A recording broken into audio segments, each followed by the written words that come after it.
ሰላም ጤና ይስጥልን የተከበራችሁ ተመልካቾቻችን እንደምን አላችሁ? ከአማራ ሚዲያ ኮርፖሬሽን ደሴ ስቱዲዮ ለሰዓቱ የተዘጋጁ ዜናዎችን ይዘን ቀርበናል። ከዜናዎቹ ጋር ሰላሀዲን ሰይር ነኝ። አብራችሁን ቆዩ። በከተማዋ የሚካሄደው ሰባተኛው ሀገራዊ ጠቅላላ ምርጫ ፍጹም ሰላማዊ ሆኖ ለማጠናቀቅ የሚያስችል ዝግጅት ማድረጉን የደሴ ከተማ አስተዳደር ፖሊስ መምሪያ አስታወቀም። ፖሊስ ከየትኛውም የፖለቲካ ፓርቲ ገለልተኛ ሆኖ ኃላፊነቱን ለመወጣት የሚያግዙ ስራዎችን እያከናወነ እንደሚገኝም ተገልጿል። ተመስገን አሰፋም በመጪው ግንቦት ወር የሚካሄደው ሰባተኛው ሀገራዊ ጠቅላላ ምርጫ ፍጹም ሰላማዊ ሆኖ እንዲጠናቀቅ አስፈላጊውን ዝግጅት ማድረጉን የደሴ ከተማ አስተዳደር ፖሊስ መምሪያ አስታውቋል። የከተማ አስተዳደሩ ፖሊስ መምሪያ አዛዥ ኮማንደር ጥላሁን ታደሰ ለአሚኮ እንደተናገሩት ምርጫው በሰላም እንዲጠናቀቅ ፖሊስ በከተማዋ በሚገኙ አንድ የምርጫ ክልልና 126 የምርጫ ጣቢያዎች እንዲሁም ከአጎራባች ወረዳዎች በ9 የምርጫ ጣቢያዎች ላይ የጥበቃ ስራ እያከናወነ እንደሆነ ገልጸዋል። ማቴሪያሎች ወደ የምርጫ ጣቢያው እንዲሄዱ ምርጫ ጣቢያ ላይ ምንም አይነት ችግር እንዳይፈጠር ጥበቃ የማድረግ ዋና ተግባር የፖሊስ ተግባር ነው የሚሆነው። እንደ ደሴ ከተማ አንድ ምርጫ ክልል 126 የምርጫ ጣቢያዎች አሉ።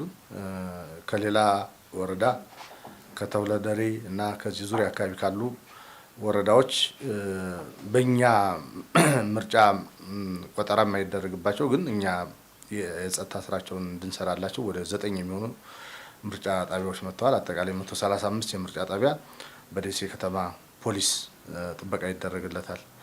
ሁሉም ምርጫ ጣቢያ ላይ የምርጫ ቁሳቁስ ገብቷል። ሁሉም ምርጫ ጣቢያ ላይ ካርድ እየወጣ ነው ያለው። በሁሉም ምርጫ ጣቢያ ፖሊስ መድበናል።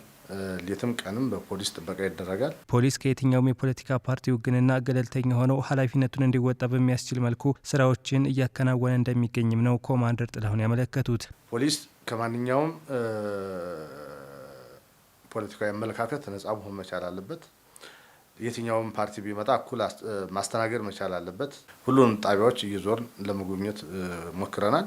ህዝቡ በተሻለ መንገድ የምርጫ ካርድ እያወጣ ነው ያለው። ኦልሞስት እንደ ደሴ ከተማ አብዛኛው በሚባል ደረጃ ምርጫ ካርድ አውጥቷል። ያጋጠመ ችግር የለም። ህብረተሰቡ ካርድ አውጥቼ የምፈልገውን መንግስት በካርዴ መምረጥ አለብኝ የሚል አስተሳሰብ ስላለ እዚህ ከተማ ላይ በዛ ልክ ምርጫ ካርድ እየወጣ ያለበት ሁኔታዎች ናቸው ያሉት። በአሁኑ ወቅት በደሴ ከተማ አስተዳደር በሚገኙ ሁሉም የምርጫ ጣቢያዎች በካርድ ማውጣትና ተያያዥ ጉዳዮች ያለው ሂደት ሰላማዊ ነው ያሉት ኮማንደር ጥላሁን ማህበረሰቡ ከጸጥታ መዋቅሩ ጋር በትብብር በመስራቱ የከተማዋን ሰላም ማስጠበቅ እንደተቻለ በመግለጽ በቀጣይም ምርጫው ሰላማዊ በሆነ መልኩ እንዲጠናቀቅ ፖሊስ ለሚያከናውናቸው ስራዎች የበኩሉን ሚና እንዲወጣም ጥሪ አቅርበዋል። እስከዛሬ ያለውን ሂደት ቼክ እያደረግን ነው። ሰው በራሱ ፍላጎት ያለምንም ጎትጓች ወደ ምርጫ ጣቢያዎች ሄዶ ካርድ እያወጣ ነው ያለው። ሰው የሚፈልገውን መንግስት ካርድ አውጥቶ በካርዱ መምረጥ ተገቢ ነው። ይሄ ዲሞክራሲያዊ አካሄድም ነው። ከካርድ ውጭ የሆኑ ነገሮች ብጥብጥ ነው የሚፈጥሩት። ደሴ ከተማ ፍጹም ችግር እንዲመጣበትም አይፈልግም። ስለዚህ እስካሁን ያለውን ተባባሪነት እስካሁን ያለውን ለፖሊስ የሚያደርገውን ድጋፍ አጠናክሮ መቀጠል መቻል አለበት። ምርጫው ሰላማዊ እንዲሆን ህብረተሰባችን ከኛ ጎን መሆን መቻል አለበት። የህግ የበላይነት ነው መረጋገጥ ያለበት። መንግስት በምርጫ ነው መመረጥ ያለበት እና እንዲህ አይነት ወደ ግጭት የሚያመሩ ነገሮች ካሉ ጥቆማ እንዲሰጠን ከኛ ጎን እንዲሆን ነው ጥሪ ማስተላልፈው።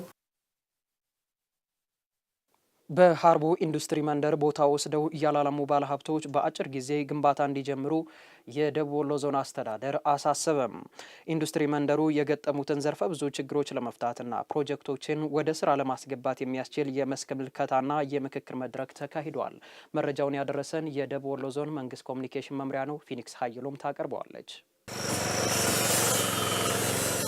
የሀርቡ ሁለገብ ኢንዱስትሪ መንደር በአማራ ክልል ከተለያዩ ስትራቴጂካዊ የኢንዱስትሪ መንደሮች መካከል አንዱ ነው። የኢንዱስትሪ መንደሩ ቦታ በ2009 ዓ.ም የተለየ ቢሆንም ለአልሚ ባለሀብቶች የተላለፈው በ2010 ዓ.ም ነበር። ይሁን እንጂ ግንባታው በመጓተቱ ምክንያት የዞኑ አስተዳደር ችግሩን ለመቅረፍ ያለመ ምክክር አድርጓል። አሁን ላይ ባለሀብቶቹ ገንዘብ በማዋጣትና ከመንግስት ጋር በመተባበር የመንገድ ስራውን ለመጀመር መዘጋጀታቸው ትልቅ ተስፋ እንደፈጠረላቸው ገልጸዋል። 200 ሚሊዮን ብር አጠቃላይ ካፒታል ነው የያዝ ነው። ቢያንስ በጀት ተደርጎለት መንገዱ በደንብ ፋሲሊቲ ተሟልቶ ላለውም ማህበረሰብ ላለነውም ደግሞ ሰርተን ደግሞ ነገ እናገኛለን ብለን ለምንለው ለመቼም የምናወጣበት ነገ ደግሞ ለመቀበል እስከሆነ ድረስ እነዚህን ሂደት ተገንዝቦ መንግስት የተለየ ስፔሻል ኬስ ሰጥቶ መንገዱን፣ ውሃውን፣ መብራቱን ፋሲሊቲው ተሟልቶ አይተነው ቢሰራና ሁሉም ነገር ደግሞ ተጠግተን ብናየው ለሀገርም ለሁሉም ነገር ለውጥ ይኖራል ይስፈርጋል። የተሻለ መነቃቃት አለ። አሁን የአመራርም ቁርጠኝነት ስላለ የተሻለ ባለሀብት ወደ ግንባታ እየገባ ያለበት ሁኔታ ነው ያለውና አሁን እኛ በገንዘብ አሰባሰብና መንገድ ጠረጋ ለምሳሌ ማሳያው አንዱ ይሄ ነው፣ መዳከም ነው። ስለዚህ መዳከሙ ደግሞ እያመጣበት ያለውን ተጽዕኖ አይቶታል። ምክንያቱም የዋጋ ጭማሪው በተለያየ ጊዜ የዛሬ 5 እና 6 ዓመት ቢጀመር ኖሮ አሁን ላይ ይሄ ችግር አይመጣም የሚል ስላለ አሁን ላይ በቁርጠኝነት ወደ ስራ እየተገባበት ያለ ሁኔታ ነው ያለው። የደቡብ ወሎ ዞን ኢንዱስትሪና ኢንቨስትመንት መምሪያ ኃላፊ ወይዘሮ ሶፊያ እብሬ በበኩላቸው የመሰረተ ልማት አለመሟላት ግንባታ ላለመጀመር ምክንያት ሊሆን እንደማይገባ አሳስበዋል። ቁርጠኛ አለመሆናችን ወደ ስራ እንዳገባ አድርጓቸዋል። እሱን ወስጃለሁ ማለት ነው። ከጎናችሁ እንቆማለን፣ በሁሉም ዘርፍ እንደግፋችኋለን፣ ለሁሉም ማለት ነው። በሁሉም ረገድ ከቀረጥ ነፃ የነዳጅ የምናምን የምንችለውን ሁሉ እናደርጋለን፣ እንከታተላችኋለንም ማለት ሌላም ስራ ይኖረንም ያንን ማድረግ አለብን። በአማራ ክልል ኢንዱስትሪ ፓርኮች ኮርፖሬሽን የኮምቦልቻ ቅርንጫፍ ጽህፈት ቤት ኃላፊ አቶ እሸቱ አሊ የኢንዱስትሪ መንደሩን ግንባታ ለማፋጠን ቢሰሩ ያሏቸውን ሀሳቦችም አንስተዋል። ለዘለቄታ የውሃውን ችግር ለመፍታት ተጠንቷል። ወደ 38 ሚሊዮን ብር ከ3 ዓመት በፊት የተጠና ጥናት አለው። ጥልቅ የውሃ ጉድጓድ ይከፈላል፣ ሪዘርቫየርም ይሰራል። ቀጥሎ ደግሞ ወደ 3 ኪሎ ሜትርም መስመር የሚዘረጋል የሚል ዲዛይን። ይህ ሁሉም ነገር ወደ እናንተ ብንጥለው የፕሮጀክት ኮስቱን በአጠቃላይ ስለሚል አሁን ባለው ተጨባጭ ሁኔታ የመንገዱን ችግር ፈቷል የክልሉ መንግስት። በተጠናው ጥናት መሰረት ደግሞ ደረጃ በደረጃ የውሃውን ችግር ደግሞ እያቀረብ ለመፍታት ጥረት እናደርጋለን ነው። ለግንባታ የሚሆነውን በራሳችሁ ወጪ እንዲሸፍኑ በሂደት በዘላቂነት እንዲፈታ የሚማድረጉን ስራ እንሰራለን። የደቡብ ወሎ ዞን ምክትል ዋና አስተዳዳሪ አቶ አሊ ኢማም የሀርቡ ኢንዱስትሪ መንደር የቀጠናውን ሕዝብ ተጠቃሚነት የሚያረጋግጥ ትልቅ ፕሮጀክት መሆኑን ገልጸው ለስኬታማነቱ በቁርጠኝነት ሊሰራ እንደሚገባ አሳስበዋል። ስራውን ለማቆም የትየለሌ ምክንያት አለ። ካንጀት ካለቀሱም ባይገድም በሚለው አባባል ከመጣን ደግሞ ማትሻገሩ ችግር የለም። ዋጋ ልትከፍሉ ትችላላችሁ። ያን መከፍሉትን ዋጋ ማህበራዊ ኃላፊነት፣ ሀገራዊ ኃላፊነት፣ ከባቢያዊ ኃላፊነት አድርጋችሁ ከተረጎማችሁት አይቆረቁራችሁ።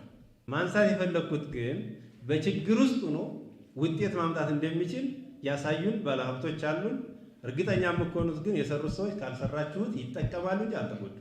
ግንባታ ያልጀመሩ ባለሀብቶች እስከ መጪው ሚያዝያ ወር መጨረሻ ድረስ ወደ ሙሉ ግንባታ መግባት ይኖርባቸዋል ያሉት ምክትል ዋና አስተዳዳሪው ግንባታ የጀመሩ ባለሀብቶች ደግሞ እስከ ሰኔ መጨረሻ ወደ ምርት ስራ መሸጋገር እንዳለባቸውም ገልጸዋል። አሁን 10% ላይ ያለ ፕሮጀክት ሚያዝያ 30 ላይ 30% መድረስ አለበት የሚል እቅድ ከሆነ እናንተ ጨረሳችሁ ምን ነው 30% ስትደርሱ ነው ማለት ነው። ለዚህ ያለው በሚቀጣው መጣ አቅጣጫ መሰረት ተግባራዊ ማድረግ ነው። ያልጀመራችሁ የተሻለና ስራ ጀምረዋል የሚያስብል ደረጃ ላይ እስከ ሚያዝያ 30 መድረስ መቻል አለባቸው የሚል አቅጣጫ ነው ማስቀመጥ። ባለሀብቶች በተቀመጠው የጊዜ ሰሌዳ መሰረት ወደ ስራ የማይገቡ ከሆነ መንግስት የህዝብን ጥቅም ለማስከበር ሲል አስፈላጊውን እርምጃ ለመውሰድ እንደሚገደድም የዞኑ አስተዳደር አሳስበዋል። የተከበራችሁ ተመልካቾቻችን ከአማራ ሚዲያ ኮርፖሬሽን ደሴ ስቱዲዮ ለሰዓቱ የተዘጋጁ ዜናዎችን ወደ እናንተ አድረስን። ከዜናዎቹ ጋር ሰላሀዲን ሰይር ነኝ። በያላችሁበት መልካም ቆይታ